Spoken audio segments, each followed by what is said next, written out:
During this second week of Advent, we will focus on Joseph, whose story is told most completely in Matthew's Gospel.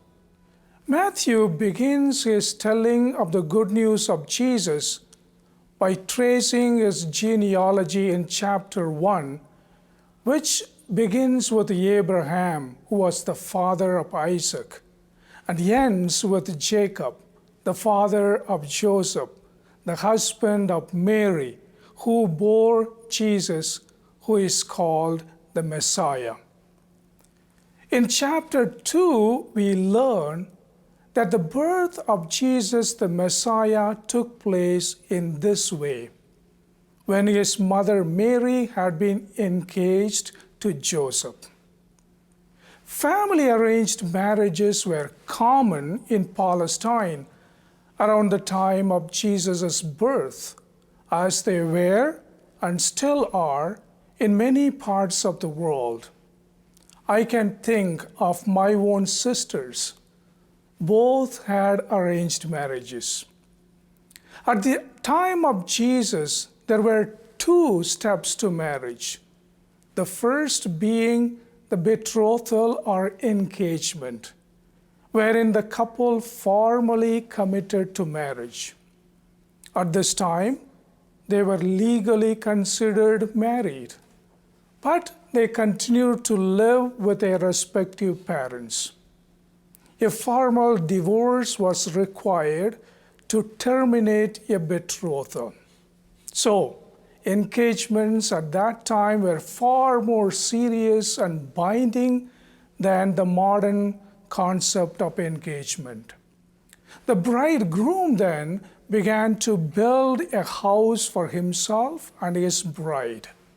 When the bridegroom finished building the house, he came calling for his bride, which was the second step, the formal home-taking ceremony. A wedding feast then took place for up to 7 days, during which the bride and groom consummated their marriage and moved into their newly built home. Mary was a married woman when the angel appeared to her and told her she would be the mother of Jesus. Joseph was married to Mary, though not yet legally able to consummate his marriage when he found out that she was pregnant.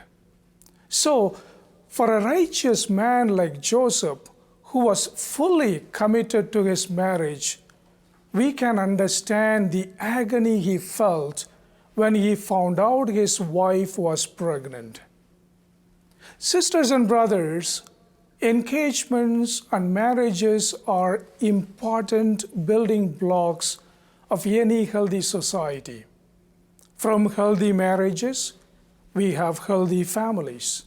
And from healthy families, we have healthy societies. Unfortunately, the institution of marriage is losing ground in our present-day society. I repeatedly hear priests and other concerned people lament the fact that there are so few weddings in our churches these days. People seem to be afraid of lasting commitments in our time.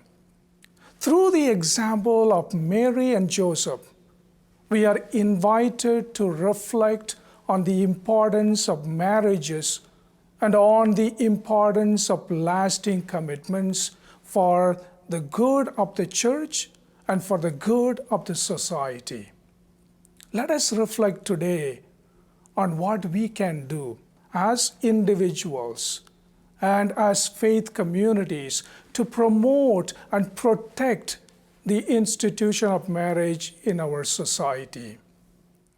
Join me tomorrow as we reflect on Joseph's response to when he finds his betrothed Mary to be with child.